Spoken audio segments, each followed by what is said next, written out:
When I give an interview or seminar, the most frequently asked question usually centers around how to address objections dealing with price.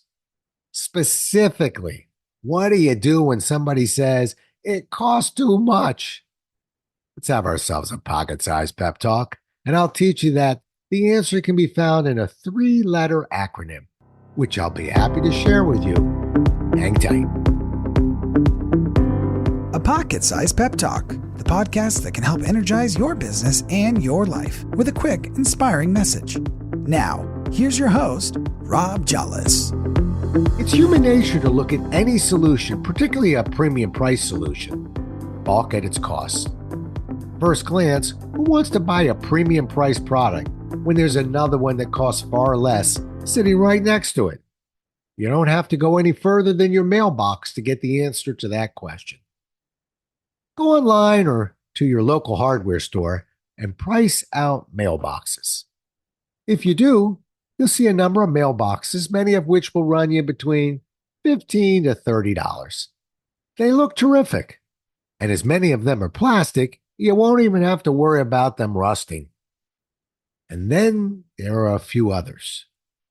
For the sake of this podcast, let's look at just one that's called the world's toughest mailbox.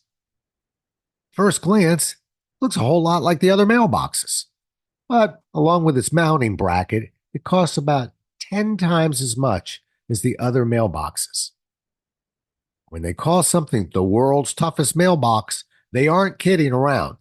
Here are just a few of the comments posted on their site by those who purchased this mailbox. Quote, "I've had this mailbox for at least 10 years. I bought it after having countless others destroyed by kids with baseball bats. It's super tough and will last forever." End quote. Here's another quote. "I've had this mailbox for over a year now, and I absolutely love it. You won't believe how heavy it is. A vandal tried to knock this one down shortly after it was installed, and it left only a tiny dimple. The flag alone probably weighs as much as the traditional sheet metal mailboxes that are so flimsy. I'm sure with a coat of paint every 10 years, this will last a lifetime." I'm sure this mailbox will last a lifetime, and therein lies magic. In the absence of value, price is always the most important criteria. Remember that. Unfortunately, we don't understand the value until our solution, or in this case, our mailbox, is destroyed. This is an issue that has plagued salespeople forever. Sadly, if you aren't working with a well-trained salesperson, it plagues you as well. The answer is found in a three-letter acronym called TCO, which stands for Total Cost of Ownership. When moving someone to a TCO conversation, the question's a simple one. When you say it costs too much, are you referring to the cost of buying it or the cost of owning it? Now, when you ask that question, be prepared to see a slightly confused expression and to hear the words, "I don't understand the difference." That's when you can spring into action. Help someone understand the total cost of ownership. In this case, it might sound something like this. "Well, the cost of buying this mailbox is significantly higher than the other mailbox you're comparing it to. I don't question that for a moment.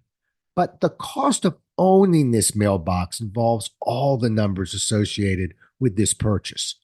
Those would include the cost of replacing the other plastic mailbox itself, the cost of replacing the bracket, and the post, installation costs, potential costs involved with missing mail, and bills that might be part of the lost mailbox. And worst of all, doing this over and over again.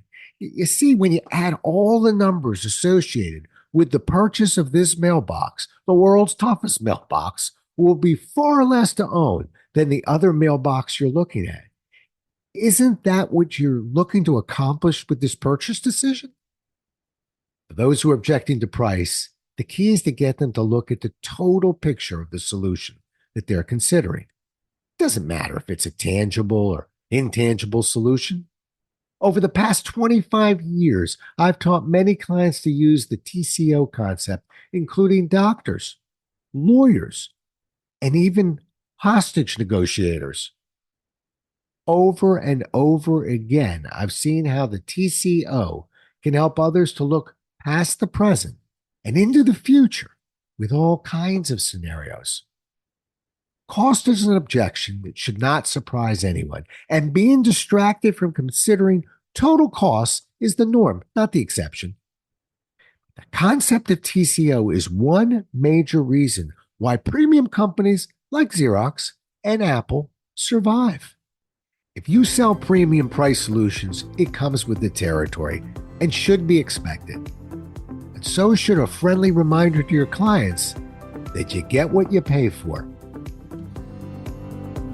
Thanks so much for listening. If you enjoyed today's show, please rate and recommend it on iTunes, Outcast, or wherever you get your podcasts. You can also get more information on this show and Rob at jollis.com.